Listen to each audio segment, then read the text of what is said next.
ज्यांनी आज जोरदार असं भाषण केलं असं बापूसाहेबजी पठारे, जयदेव अण्णा गायकवाड, आमचे सहकारी अशोक बापू पवार, जगन्नाथ बापू शेवाळे, माझे मित्र सुरेंद्र भाऊ पठारे,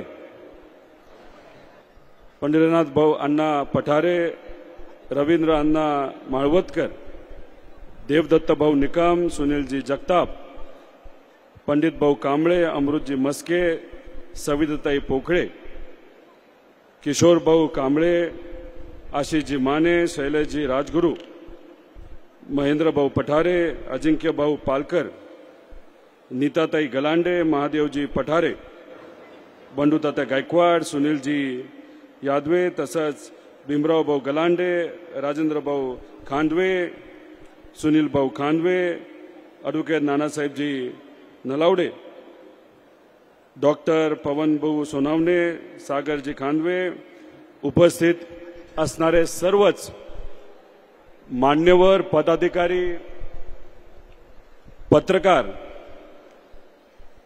व या भागामध्ये राहणारे सर्व स्वाभिमानी नागरिक बंधू आणि भगिनींनो, मला एकदा वडगाव शहरीमध्ये राहणाऱ्या नागरिकांचा आवाज ऐकायचा आहे.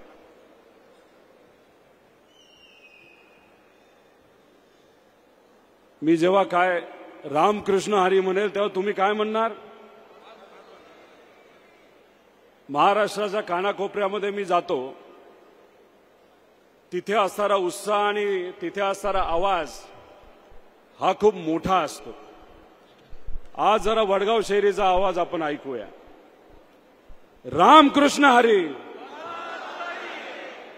या भागामध्ये महाराष्ट्राच्या कानाकोपऱ्यातून सर्व स्वाभिमानी लोक राहायला आलेली आहेत. त्यामुळे अख्खा महाराष्ट्र आमच्या सर्वांसमोर बसलेला आहे आणि स्वाभिमानी महाराष्ट्र जर समोर असेल तर एवढा कमी आवाज नसतो. महाराष्ट्राच्या आवाजासमोर दिल्ली सुद्धा झुकते हे आपल्या सर्वांना माहिती आहे.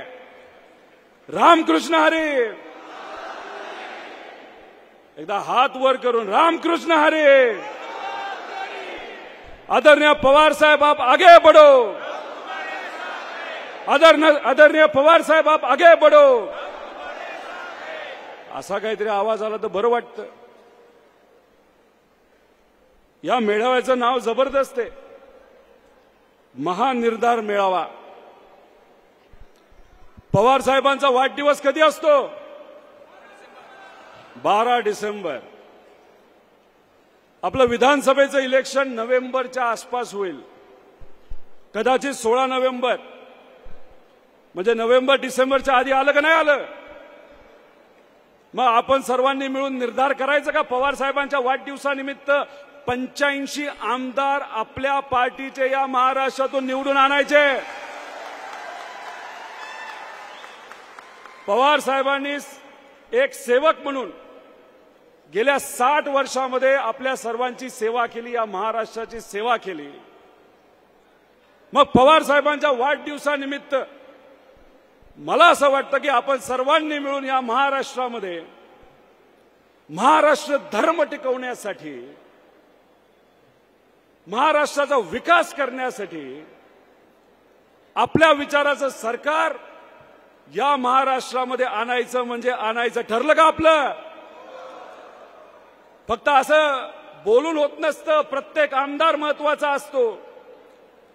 वडगाव शहरीमध्ये असणाऱ्या नागरिकांना मी विचारतो, इथून आपल्या विचाराचा आमदार निवडून आणायचं का नाही आणायचं?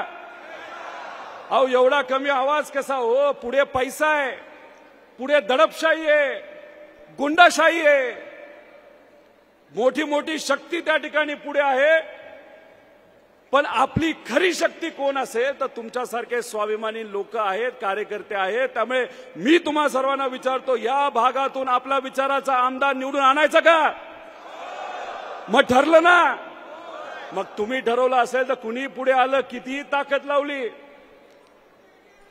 कितीही स्पीडली गेले तरी आपल्या विचाराचाच आमदार इथून निवडून येणार. फक्त इथून नाही, आजूबाजूला फक्त तुतारीच वाजणार असा विश्वास या ठिकाणी मी व्यक्त करतो. मी मगाशी अहवाल वाचत होतो. अहवाल वाचत असताना बापूसाहेबांनी केलेलं काम बघितलं, माझे मित्र सुरेंद्र भाऊंनी केलेलं काम बघितलं. पण अहवालामध्ये सुरेंद्र भाऊंचे जरा फोटो मला जास्तच दिसत होते. आता तो त्यांचा विषय, या भागातून प्रतिनिधित्व कोणाला द्यायचं आदरणीय पवार साहेब आणि जयंत पाटील साहेब त्या ठिकाणी ठरवणार आहेत. पण गेल्या अनेक वर्षांमध्ये आयटी कंपनीमध्ये राहणारे जे काम करणारे जे लोक आहेत, इथं असणारे जे सर्व ग्रामस्थ आहेत, ओरिजिनल इथं राहणारे, कोणाचाही कुठलीही अडचण असेल तर हे कुटुंब आणि राष्ट्रवादी पवार साहेबांच्या विचारांनी चालणारे सर्व कार्यकर्ते आपल्याला मदत करत असतात. त्यामुळे साहेब योग्य असा उमेदवार इथून देतील असा आम्हा सगळ्यांना विश्वास आहे. अहो, पुण्यावर आपण सर्वजण प्रेम करतो, महाराष्ट्रावर करतोच, या देशावर करतोच. पण आता आपण सर्वजण पुण्यात आहोत. पुण्याला काय म्हणलं जायचं? Oxford of the east. शैक्षणिक संकुलं, युनिव्हर्सिटी, युवा पिढी मोठ्या प्रमाणात आपल्या या शहरामध्ये पूर्वीपासून राहत आलेली आहे. स्वाभिमानी लोक इथं राहतात.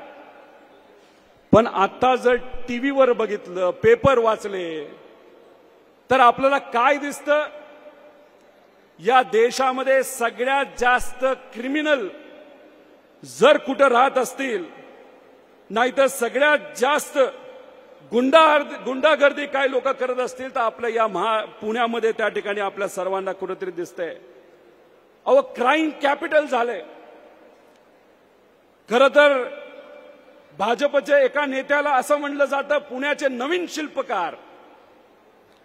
अहो, पुण्याचं काय केलंय तुम्ही?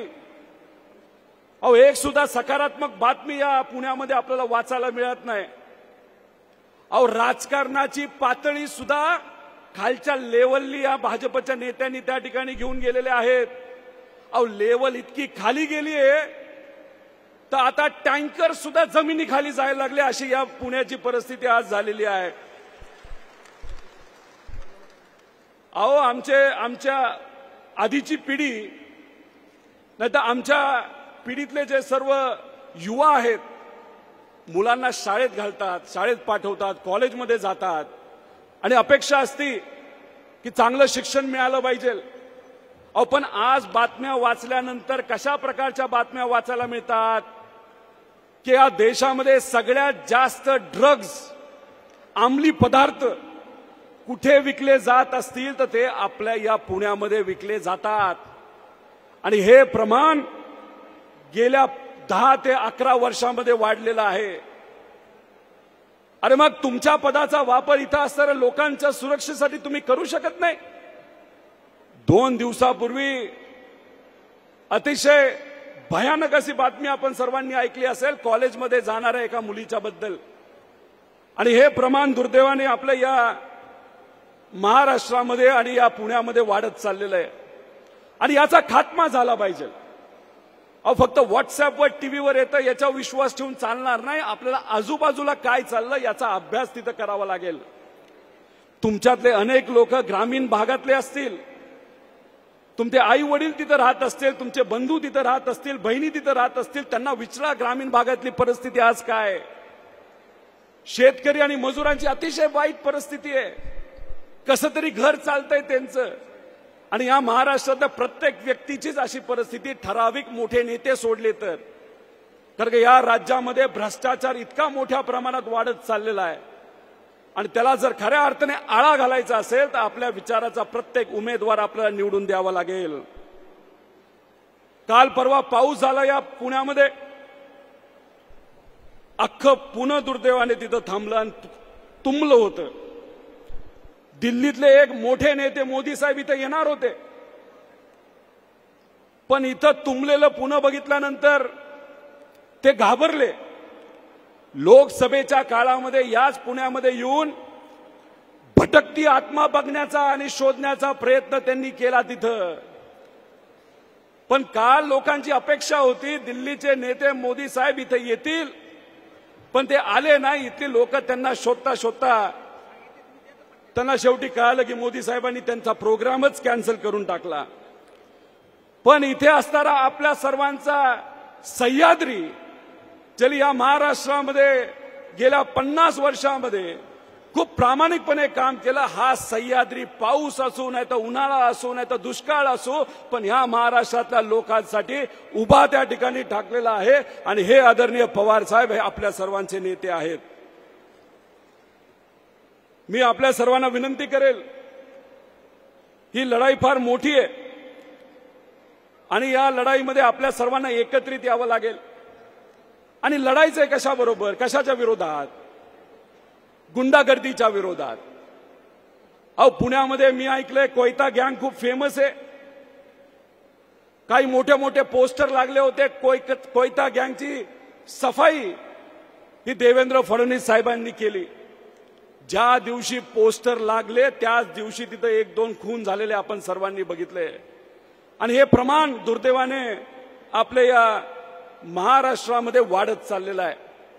अहो, कालचीच बातमी घ्या. देवेंद्र फडणवीस साहेबांच्या ऑफिसमध्ये एका व्यक्तीने राडा घातला. देवेंद्र फडणवीस साहेबांचं जे काही नेम प्लेट आहे ज्याच्यावर नाव लिहिलं असतं ऑफिसचं, मंत्रालयातलं, काढून फेकून दिलं. मी अमित शहा साहेबांना विनंती करतो, आमच्या महाराष्ट्रातले जे होम मिनिस्टर आहेत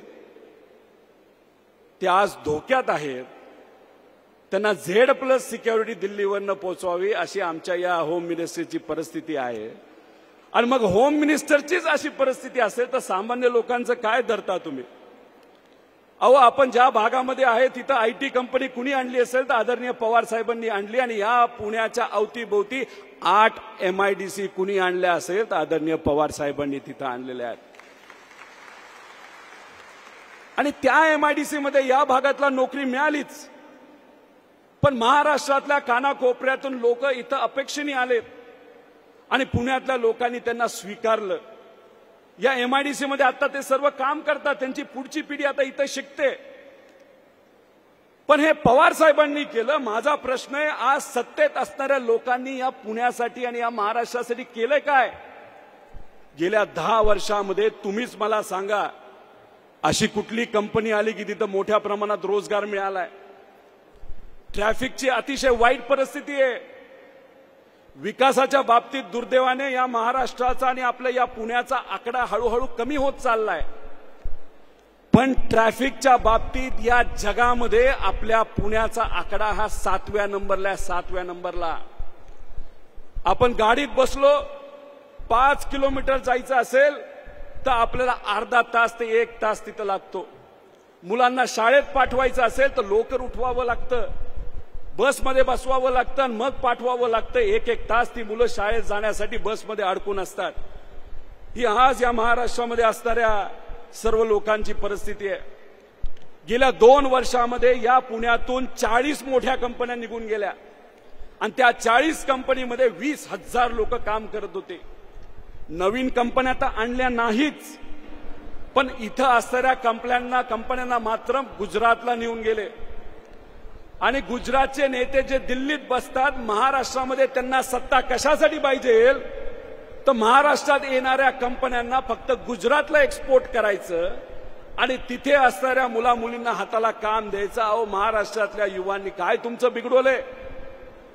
आज मुलं इंजिनियर बनतायत, MBA बनतायत, पण हाताला नोकऱ्या नाही.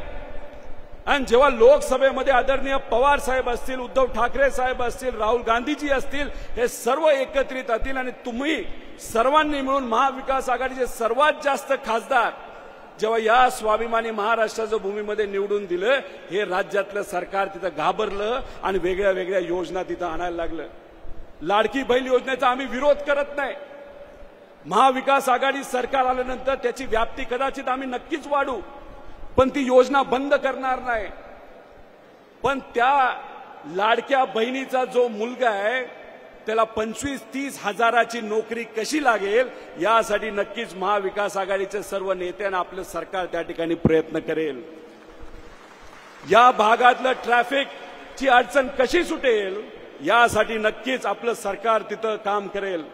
आमच्या माता भगिनी आज बाहेर फिरायला घाबरतात, जाऊ की नको असं वाटतं, लहान मुलींना सुद्धा बाहेर पाठवायला घाबरतात. महाविकास आघाडी सरकार फक्त 2 महिन्यानंतर या राज्यामध्ये येणार आहे आणि ते सरकार आल्यानंतर पूर्वीसारखं आपण बिनधास्त या पुण्यामध्ये फिरू शकतो. आणि हा बदल आपल्या सर्वांना घडून आणायचा असेल तर एकत्रित या आणि एकत्रित लढूया, एवढंच या ठिकाणी आपल्या सर्वांना मी विनंती करतो. अहो, भाजपचे सर्वे आलेत. भाजपचा सर्वे काय म्हणतो? भाजपला 60-65च्या पुढे काही जागा मिळत नाही. एकनाथ शिंदे साहेबांचा जो पक्ष आहे त्यांना कदाचित चुकून 30 त्यांचे आमदार निवडून येतील. आणि जी गुलाबी गँग आहे त्या गुलाबी गँगचे कमीत कमी नाही तर जास्तीत जास्त 11 आमदार तिथे निवडून येतील. त्यामुळे सगळी समीकरण बसवलं तरी 120च्या पुढे काय ते तिथं त्यांचे आमदार निवडून येणार नाहीत. आणि महाविकास आघाडीचे कमीत कमी 180 आमदार हे निवडून येणार म्हणजे येणार आदरणीय पवार साहेबांच्या मार्गदर्शनाखाली. हा त्यांचा सर्वे. आणि या सर्वेमध्येच अशी परिस्थिती असेल तर ते घाबरलेत. पुढच्या काही महिन्यांमध्ये अजून दबाव आणण्याचा प्रयत्न करतील. बापूसाहेब तुम्हाला फोन येईल, बघतोच, हेच करतो तेच करतो. पण आता तुम्ही पवार साहेबांबरोबर आहात आणि पवार साहेब आजपर्यंत गेल्या 60 वर्षामध्ये दिल्ली समोर कधी झुकले नाही. आता आपल्याला सुद्धा झुकायचं नाही, कारण का आपण सर्वजण स्वाभिमानी आहोत. अहो, काल परवा अमित शाह साहेब संभाजीनगरमध्ये आले आणि काय म्हणाले? मराठा समाजाचा तिथं आंदोलन चाललंय, ओबीसी समाजाचं आंदोलन चाललंय, तिथं धनगर समाजाचं आंदोलन चाललंय. आणि शाह साहेब या स्वाभिमानी महाराष्ट्रामध्ये येऊन काय म्हणतात? हे असले छोटे मोठे आंदोलन आम्ही गुजरातला असंच पायाखाली त्या ठिकाणी तुडवतो. अहो शाहसाहेब, तुम्हाला गुजरातची सवय असेल, महाराष्ट्रातले स्वाभिमानी लोक तुम्हाला कळली नसतील. आणि कदाचित छोटासा ट्रेलर इथं असलेल्या स्वाभिमानी लोकांनी लोकसभेमध्ये तुम्हाला दाखवून दिलाय आणि खरा पिक्चर तुम्हाला या विधानसभेमध्ये हे सर्व लोक तुम्हाला दाखवून देतील.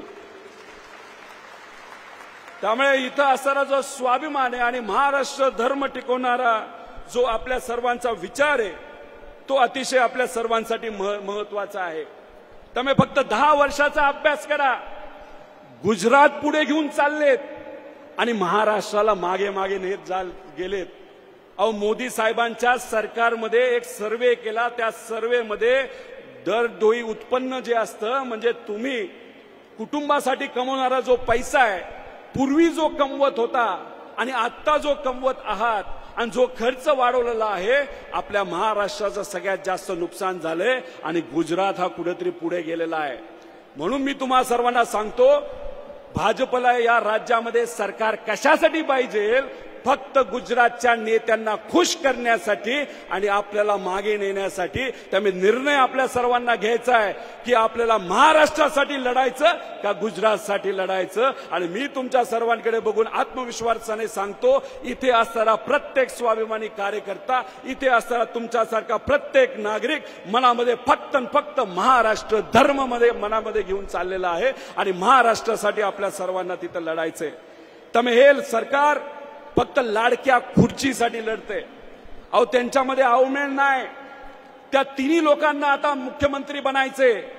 त्यांना असं वाटतं 2 उपमुख्यमंत्री झाले, कदाचित चुकून त्यांचं सरकार आलं तर त्या तिघांची अपेक्षा की 3 मुख्यमंत्री आपल्या राज्याला मिळावं, असं यांची परिस्थिती आहे. अहो, दिल्लीत जातात तेव्हा चर्चा करतात कुठल्या जिल्ह्याचं कोण पालकमंत्री, दिल्लीत जातात कोणाला किती सीट मिळणार, दिल्लीत जातात कोणाला कुठलं पद मिळणार, दिल्लीत जातात नाराजगी व्यक्त करायला. म्हणजे जे काय करायचं दिल्ली दिल्ली दिल्ली. अहो, महाराष्ट्राला तुम्ही विसरलाय. महाराष्ट्र कधी दिल्लीकडे बघून मतदान करत नाही. महाराष्ट्र फक्त महाराष्ट्रातल्या लोकांकडे, शिवशाहू फुले आंबेडकरांच्या विचाराकडे बघून त्या ठिकाणी मतदान करतं.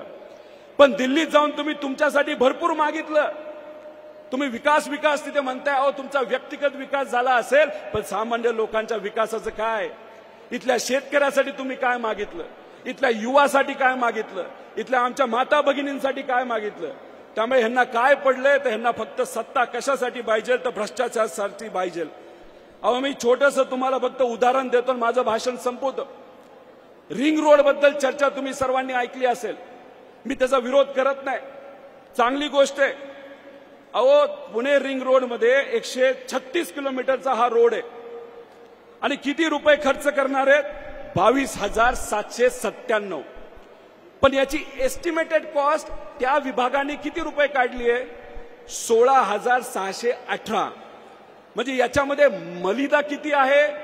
6,180 कोटी. म्हणजे 40% एस्टिमेटेड कॉस्ट पेक्षा जास्त टेंडर ह्यांनी काढलं. 6,000 रुपये या सरकारच्या सर्व नेत्यांनी गिळले आणि तो पैसा कशासाठी वापरणार आहे? तर पुण्याच्या इलेक्शनसाठी हा पैसा तिथं वापरणार आहे. अहो तुम्ही सर्वांनी टीव्हीवर काही वर्षांपूर्वी बघितलं असेल, मंगलयानाचा खर्च 450 कोटी रुपये आणि सरकारने जेवढी दलाली खाल्ली त्यामध्ये आज जर आपण बघितलं तर 13 ते 14 मंगलयान आपल्याला बनवता आले असते, नाही तर मिशन तिथं करता आले असते. अहो पुण्यामध्ये 13,000 कोटीची मेट्रो आहे, पण यांनी रस्त्यामध्ये किती हजार कोटी खाल्ले? तर 6,000 कोटी. अहो समृद्धी मार्गामध्ये या लोकांनी किती खाल्ले? तर 40% खाल्ले आणि तो आकडा किती असतो? तर 12,000 कोटी. आणि त्या पैशाचा उपयोग कशासाठी केला? तर गुजरातमध्ये जे इलेक्शन होते तिथे असणाऱ्या भाजपच्या उमेदवारांना पैसा हा समृद्धी मार्गातून भ्रष्टाचार जो केला त्याच्यातून तो पैसा तिथं वापरला. अहो 50,000 कोटी रुपयाचा भ्रष्टाचार मी तिथं पुढे आणलेला आहे. आमच्या सर्व नेत्यांनी, जयंत पाटील साहेबांनी तो पुढे आणलेला आहे, पण त्याच्यावर कुणी बोलायला तयार नाही. त्यामुळे मी आपल्या सर्वांना सांगतो, हे टेंडरबाज सरकार आहे आणि या टेंडरबाज सरकारला जसा टँकर हा खड्ड्याखाली गेला, या सरकारला सुद्धा या विधानसभेमध्ये आपल्याला खड्ड्यात गाडायचंय, हे आपण सगळ्यांनी त्या ठिकाणी ठरवावं. त्यामुळे आज इथं एवढ्या मोठ्या प्रमाणात सभा हे बापूसाहेबांनी घेतली, सुरेंद्र भाऊंनी घेतली आणि त्यांच्या सर्व कार्यकर्त्यांनी घेतली. खरं तर पाऊस होता म्हणून ही सभा इथं घेतली, पण महत्वाचं काय, आपल्या विचाराची लोक काय करतात? एखादा निश्चय केला तर पूर्ण करतात. पण भाजपची लोक काय करतात? एखादा कार्यक्रम घेतला, फक्त पाऊस पडला तर कॅन्सल करतात. त्यामुळे पाऊस असून सुद्धा एवढी मोठी सभा ह्या सगळ्यांनी घेतली, त्यासाठी मी मनापासून त्यांचं अभिनंदन करतो. आणि आदरणीय पवार साहेबांच्या वाढदिवसानिमित्त आपलं ठरलंय.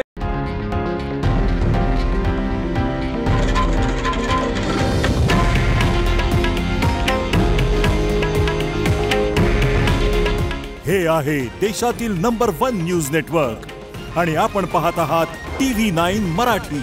काळजी तुमची, हित महाराष्ट्राचं.